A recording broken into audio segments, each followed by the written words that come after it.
Born King of the Jews.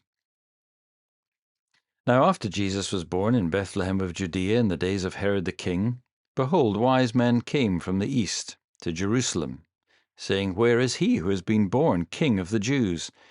For we saw his star when it rose and have come to worship him.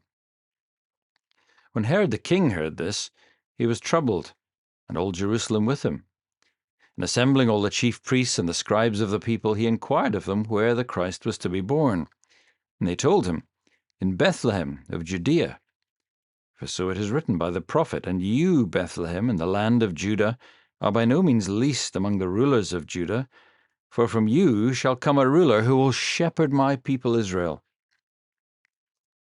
Then Herod summoned the wise men secretly, and ascertained from them what time the star had appeared.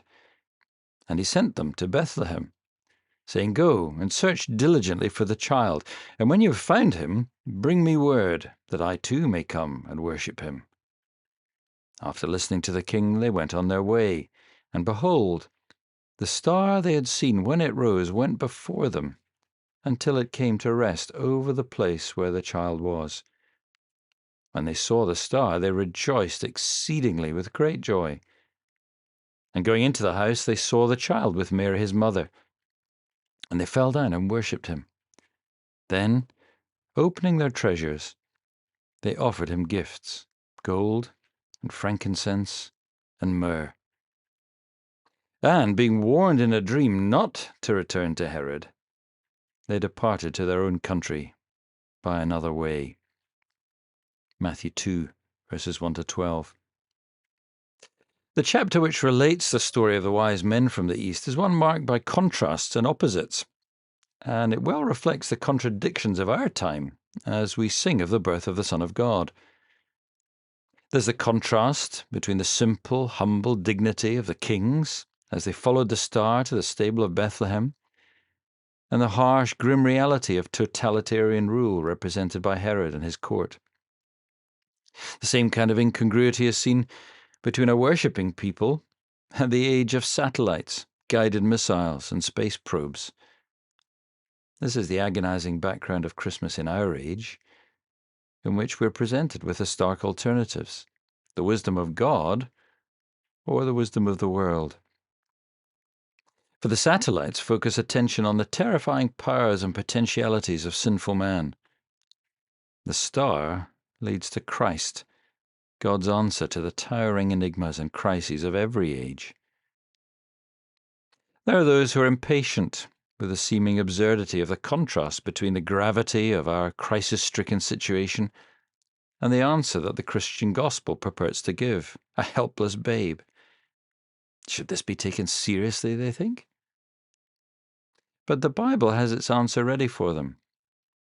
It tells us that God has chosen the foolish things of the world to confound the wise, and the weak things of the world to confound the mighty.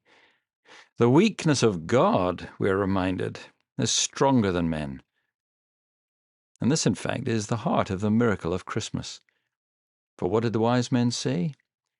Where is he that is born King? The babe is God's King, the sign of God's power come into the world, the eternal Word made flesh. It's this that our carols delight to portray. Lo, within a manger lies he who built the starry skies. And in the bleak midwinter a stable place sufficed the Lord God Almighty, Jesus Christ. Nor is he as weak and helpless as one might think, even in infancy. He was even then what he was destined to be eternally, a divider and a troubler of men. His coming was revolutionary for men's lives. It moved the wise men to come from the east and drew them across the face of the earth to his manger bed. It troubled Herod and the whole of Jerusalem, as well it might, for it was destined to have very great repercussions for all of them. This is the real point, and but for this, Christmas would be meaningless for us. The fact of his coming acts like some great invisible magnet which draws his chosen ones to himself. This is the incontrovertible reality about the Christmas message in our day, as it was then. In spite of the formidable achievements of modern technology and the age of science, men's hearts are still asking, where is he? He compels them to ask this question. He haunts men in the gospel. Whether they will or no, he requires them to think on him and make up their minds concerning him. The weakness of God is stronger than men, and in the hearts of his own he conquers. And when he conquers, he blesses. This is how we may confidently wish one another a happy Christmas. Where meek souls will receive him, still the dear Christ enters in with blessings beyond telling, to heal our woe and to make us glad.